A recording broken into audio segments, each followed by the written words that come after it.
भारतीय वायुसेना दुनिया की सबसे शक्तिशाली वायुसेनाओं में से एक है। इसके पास अत्याधुनिक लड़ाकू विमान, हेलीकॉप्टर और मिसाइल प्रणालियां हैं जो किसी भी सैन्य स्थिति का मुकाबला करने में सक्षम हैं। स्वदेशी विमानन कार्यक्रम लगातार भारतीय वायुसेना को ताकतवर बना रहे हैं।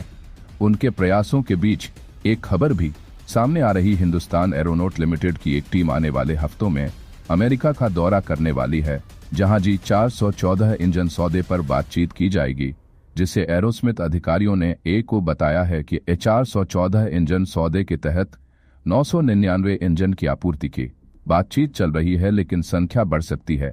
अगर इन इंजन्स को 5वीं पीढ़ी के विमान कार्यक्रम के लिए चुना जाता है, तब जनरल इंजन एरोस्पेस द्वारा वादा की गई ट्रांसफर ऑफ टेक्नोलॉजी का स्तर बहुत हाई है और यह देश के इस क्षेत्र में क्षमताओं को बढ़ाने में मदद भी करेगा। आपको बता दें, भारत को अपने LCA Mark A और LCA Mark II कार्यक्रम के लिए जेट इंजन की आपूर्ति में देरी का सामना करना पड़ रहा है। G404 इंजन का इस्तेमाल 83 LCA Mark A का परियोजना के लिए है। वहीं H414 परियोजना पर अभी तक हस्ताक्षर नहीं हुए यह प्रतिष्ठित LCA मार्केट परियोजना में देरी कर सकता है, जिन्हें बड़ी संख्या में 4-5 पीढ़ी के विमान के रूप में भारतीय वायुसेना में शामिल होने के लिए योजना बनाई गई है।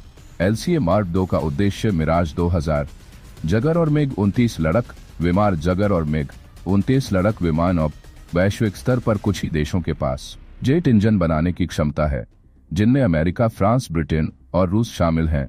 दुनिया भर के अधिकांश लाखों विमानों में अमेरिकी, रूसी या यूरोपीय इंजन होते हैं।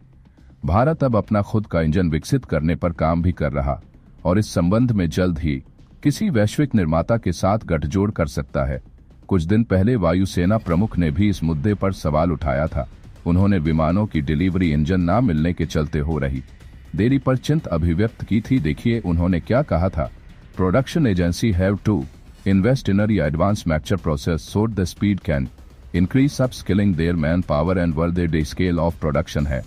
To go up in Tejas we started inducting in 2016 should go back to 1984 न conceive। एक first aircraft flew in 217 years then induction started under 15 years later 2016 today we are in 2024 I do not have the first 40 aircraft large so see the production we need to do something and I am very amazed that we need to get some private players in, we need to have competition, we need to have multiple sources available so that people are very off losing their orders that we may not get the next order otherwise things will not change। उधर पाकिस्तान जल्द ही China से 4 J-35 stele fighter jet खरीदने जा रहा है। यह 5वीं पीढ़ी के लड़ाकू विमान है। चाइना अपने सभी पुराने फाइट एयरक्राफ्ट को 5वीं पीढ़ी के विमानों से बदल रहा। वह अपने 5th जनरेशन के विमान G-20 को अपनी वायु सेना में शामिल भी कर चुका है। चाइना 200 के करीब G-20 एयरक्राफ्ट अपनी वायुसेना में शामिल कर चुका है। ऐसे में भारत को भी जल्द से जल्द अपनी परियोजनाओं को रफ्तार देनी पड़ेगी। भारत को स्वदेशी क्षमताओं को मजबूत करने और विश्वसनीय भागीदारों के साथ सहयोग करने पर ध्यान केंद्रित करना होगा। और ऐसी ही जानकारी वाली वीडियो देखने के लिए हमारे सब्सक्राइब करें और इस वीडियो को लाइक करें। धन्यवाद।